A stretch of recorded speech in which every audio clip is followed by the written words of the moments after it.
Hello, my name is Ash, a counselor in training. This is my Relatable study podcast for individuals who need help studying for their NCE, CPCE, and other related counseling exams. I'm going to go through many questions from multiple resources and make the answers relatable to both you and me. So get your listening ears on and let's get studying. What is mentoring and counseling? Mentoring and counseling is a developmental relationship where experienced professionals will guide less experienced counselors.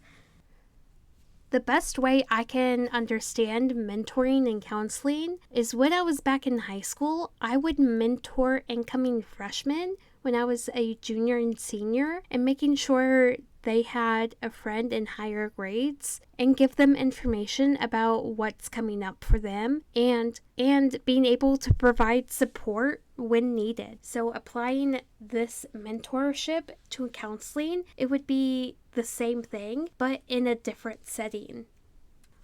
A client has a long history of hospitalizations and therapy. Using her medical chart, a counselor outlines an unstructured interview to confirm the diagnosis of substance abuse. What might influence their clinical judgment? A. Confirmation bias. B. Selection bias. C. Hawthorne effect. D. Overconfidence.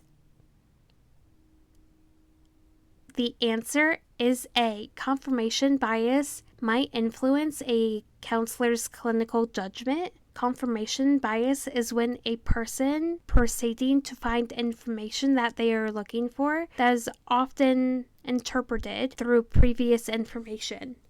What is meta-analysis? Meta-analysis is a statistical technique that often combines results from multiple studies in order to determine overall findings. For example, utilize market research. They are looking for sale outcomes for a range of consumer products. This would be an example of meta-analysis.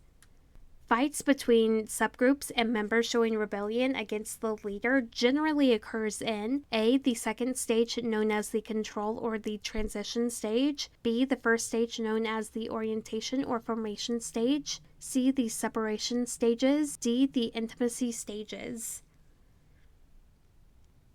The answer is A. Fights between subgroups and members showing rebellion against the leader generally occur in the second stage, known as the control or the transition stage. In this stage is when group members verbally attack one another and the group member. The group member must maintain control throughout this stage as they transition into the next couple of stages.